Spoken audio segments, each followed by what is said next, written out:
السلام عليكم ورحمة الله تعالى وبركاته. مرحبا بكم معايا في فيديو جديد. فضمن الشهوات الرمضانية اليوم كنقترح عليكم وصفات جد رائعة اللي تقدروا تحضروا لمائدة الإفطار ديالكم.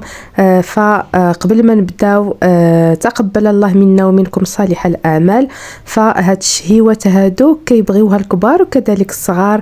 كاينة تحلية اللي هي بنينة بزاف، كاين شوصون بحشوة رائعة، كاين عصير منعش، كذلك كاينه واحد لا سوب اللي هي صحيه وبنينه بزاف. فكنتمنى وصفاتي ينالوا الاعجاب ديالكم. ما تنساوش انكم تشجعوني بلايك وتشتركوا في القناه اللي مازال ما اشترك. يلا بقاو معايا ما تمشيو فين. فعلى بركة الله غادي نبدا معكم بواحد التحليه.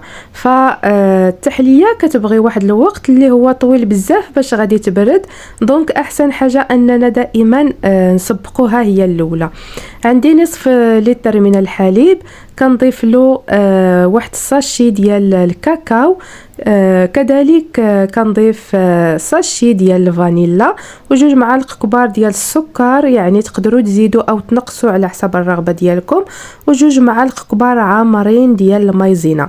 صافي على نار متوسطه مع التحريك حتى كيعقد لنا الخليط.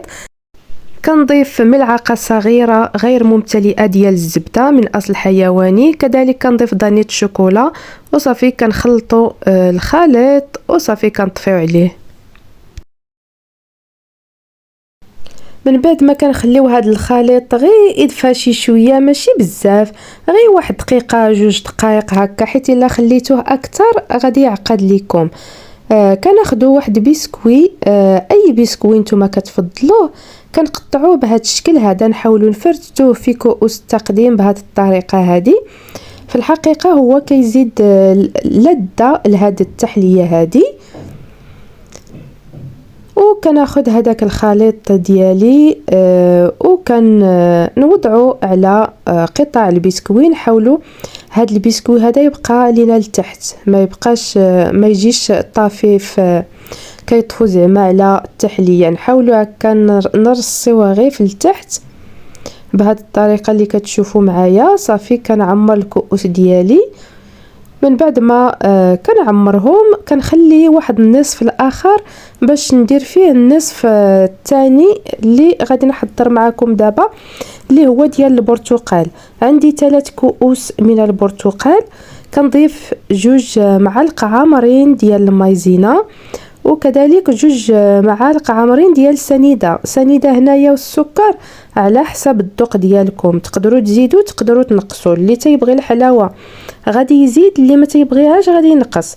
صافي غادي نخليها على نار متوسطه كما العاده حتى كيعقد لنا الخليط. ضفت واحد البنانه اللي قطعتها مرصويات صغار بزاف، ضفت واحد دانيت كراميل، وخلطت العناصر جيدا. من بعد ما بردات هاد النصف هذا اللي حضرت معكم ديال الشوكولا، حيت وضعته في الثلاجه. هاد النصف ديال البرتقال ما خصناش نضيفوه حتى يعقد لينا الاول، كتحطوه في الثلاجه تخليوه حتى كيبرد حتى كيشد راسو مزيان، عاد باش كنجيو نوضعوا هذا ديال البرتقال.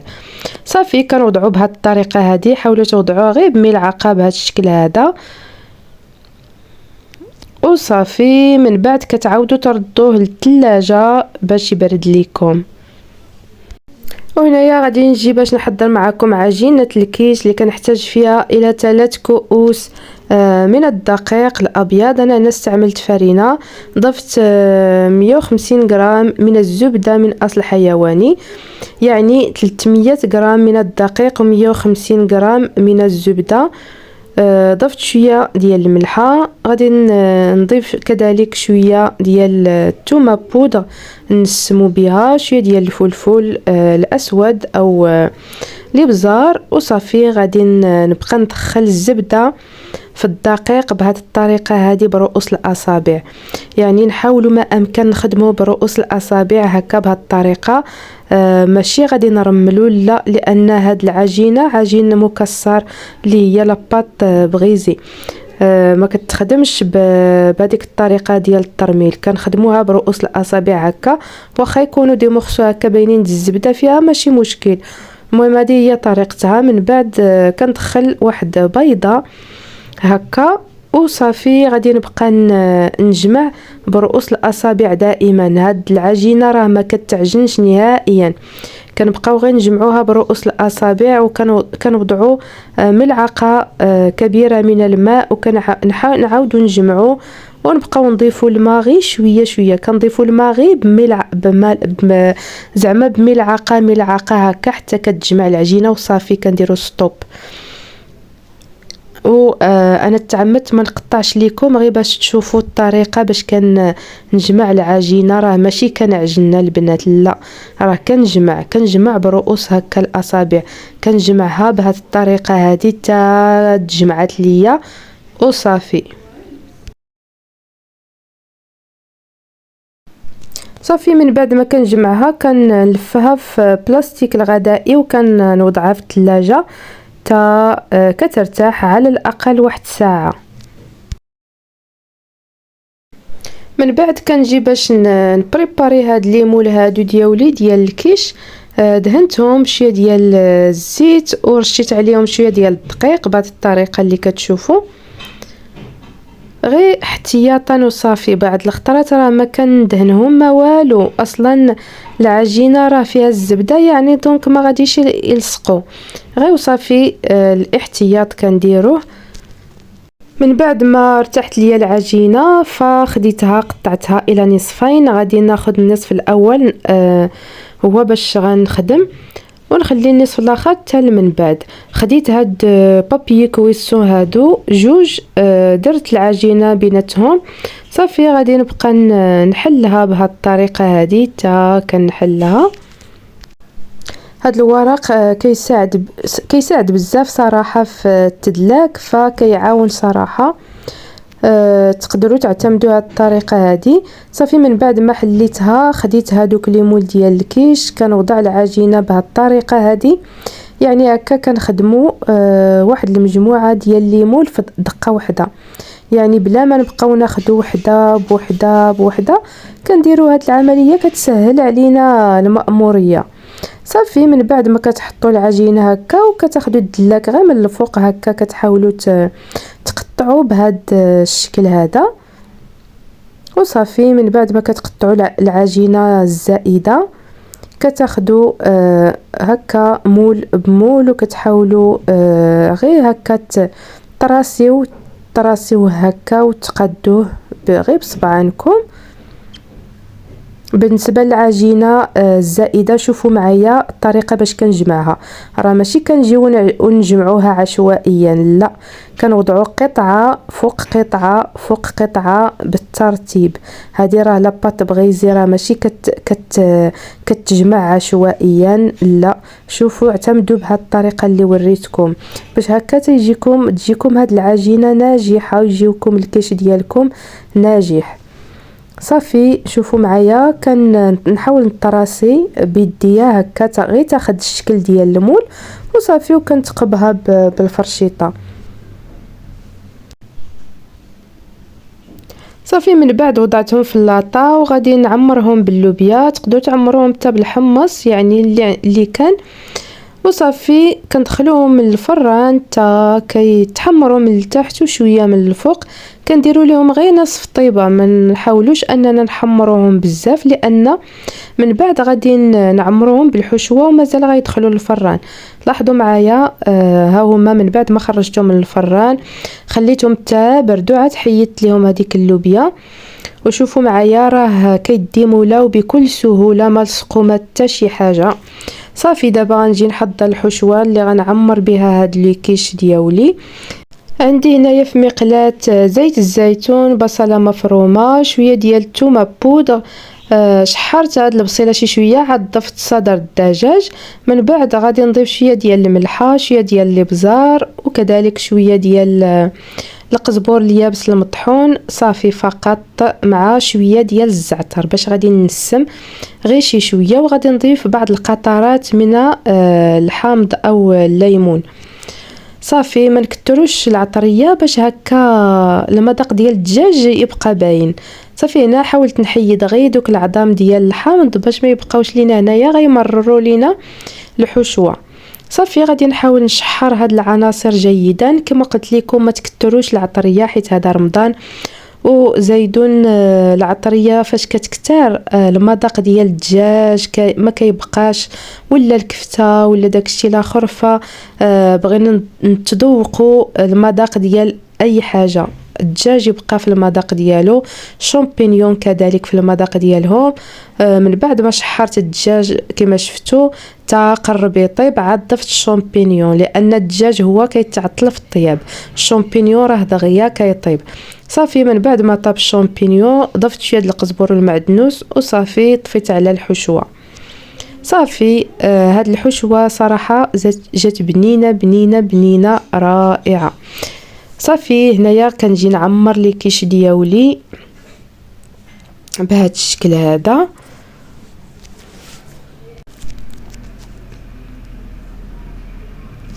صافي من بعد ما كنعمرهم غادي نجي نحضر واحد لاباغاي اللي غادي نسقي بها هاد لي كيش.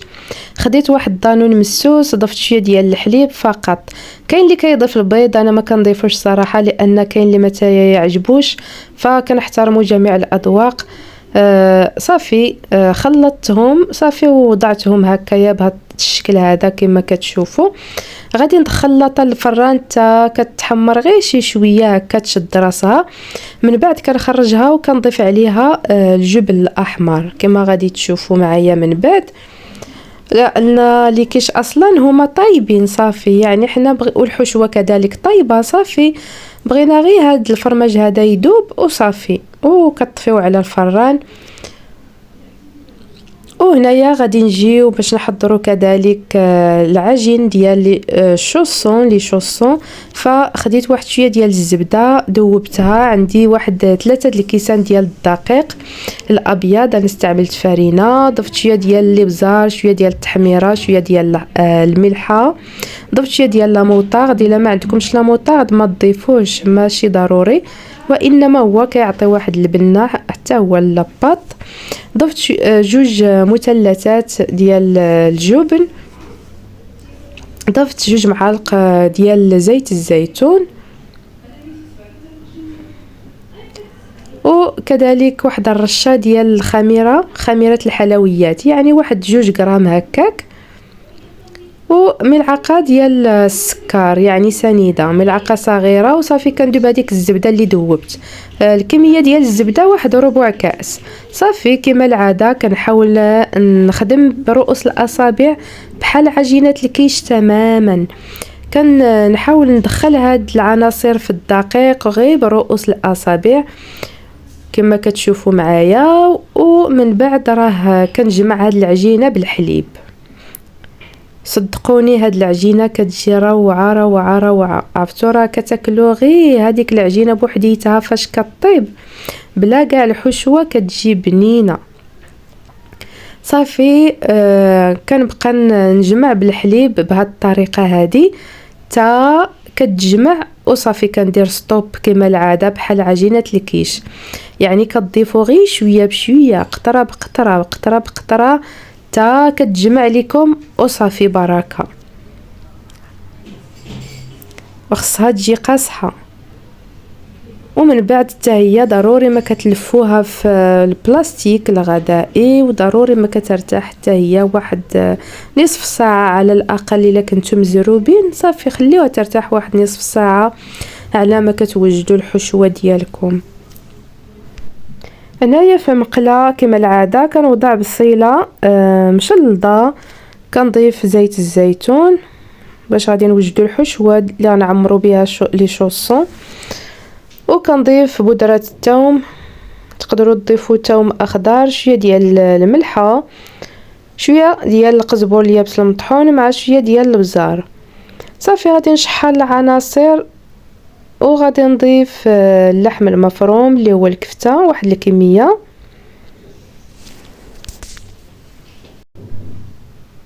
غادي نضيف كذلك الفلفل الحلو الاصفر والاحمر الاخضر مقطع قطع صغيره، وغادي نضيف شويه ديال البابريكا او مسحوق الفلفل الاحمر. صافي هادو هما التوابل اللي ضفت هنايا. وغادي نشحر العناصر جيدا حتى كطيب هاد الكفته وكذلك الفلفله حتى هي تشحر مزيان وكطيب. ضفت شويه ديال القزبور مع المعدنوس وصافي كنطفي على الحشوه. غادي نخليها على جنب باش هكا غادي تبرد، وغادي نجي باش نوجد هكا العجينه ديالي من بعد ما ارتاحت في الثلاجه. صافي غادي نحاول نحلها كما العاده، كنقسمها الى نصفين باش هكا يسهل عليا انني زعما نخدمها. كنخدم النصف الاول حتى كنسالي عاد نخدم النصف الثاني. صافي كنحاول نحلو بالاستعانه بالمدلك. بالنسبه لسطح العمل فما تحتاجوش انكم ترشوا عليه الدقيق نهائيا. العجينه فاش كتكون فيها الزبده فما كتلصقش بتاتا، يعني بلا ما ترشوها. صافي كما شفتوا حليتها وقطعتها دوائر بهذا الشكل هذا. صافي بالنسبه لهذيك الحشوه راه ضفت عليها الجبن الاحمر مع شويه ديال الموتزاريلا. صافي خلطتها مزيان. صافي غادي نبقى نعمر دابا بهذه الطريقه اللي غادي تشوفوا معايا. كناخذ واحد الكميه ديال 2 معالق هكاك، 2 معالق صغار. ما تحاولوش هكا تعمرون بزاف باش ما بقاوش يتحلوا ليكم، يعني 2 معالق صغار عامرين راه كافيين. صافي كان نضغط بالفرشيطه بهذا الشكل هذا باش هكا نحصلوا على واحد التزيين هكا، واحد الشكل زوين. وصافي كما شفتوا هذه هي، وكنوضعها في اللاطه ونفس الطريقه كنديرها تا كنسالي العجينه اللي عندي كامله.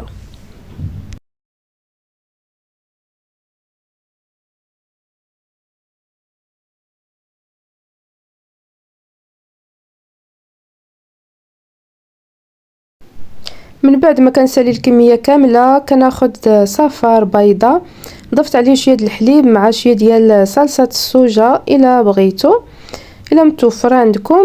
سينو الا ما بغيتوش بلاش، ضيفوا غير صفار البيض مع شويه د الحليب باش نحيدو ديك الزفوره. وصافي صافي كندهنوهم بهذه الطريقه هذه.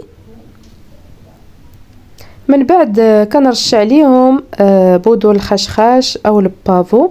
تقدروا توضعوا مثلا السمسم ولا تزينوا باي طريقه نتوما بغيتو، ولا بلوز ايفيلي ولا باللي بغيتو نتوما.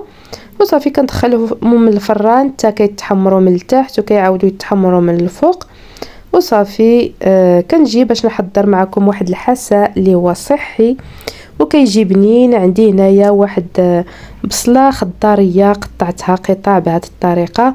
ضفت واحد شويه ديال الزبده من اصل حيواني، ضفت شويه ديال زيت الزيتون، شويه ديال الملحه. غادي نضيف شويه ديال الفلفل الاسود او الابزار مع شويه ديال السكنجبير او الزنجبيل. صافي هادو هما التوابل.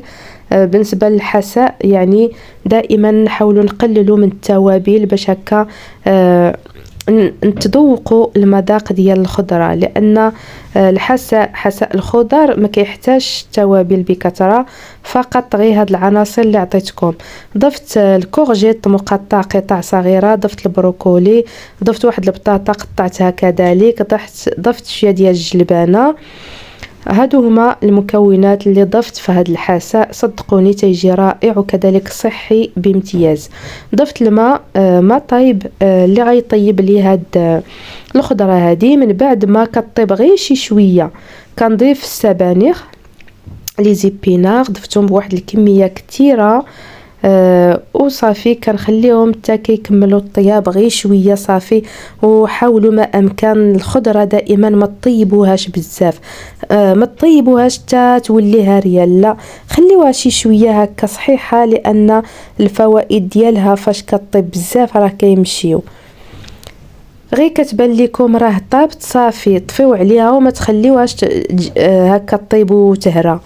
صافي من بعد كنطحنها بلوبغا ميكسور بهذا الشكل هذا. وضعت شويه ديال القزبر مع المعدنوس.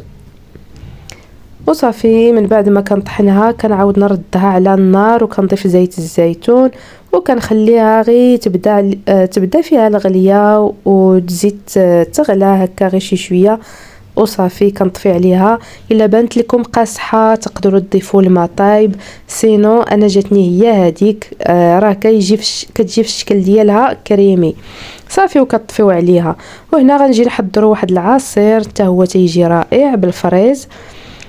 ضفت هنا واحد الكميه ديال الفريز عندي مكونجولي، كما لاحظتوا طلق الماء ديالو كاع، ضفتو مع داك الماء ديالو. ضفت داك المركز البرتقال اللي حضرت معاكم، تقدروا ترجعوا للفيديو السابق راه فيه طريقه التحضير. وصافي هذا هو العصير ديالنا، تيجي رائع، تيجي خاطر وتيجي بنين.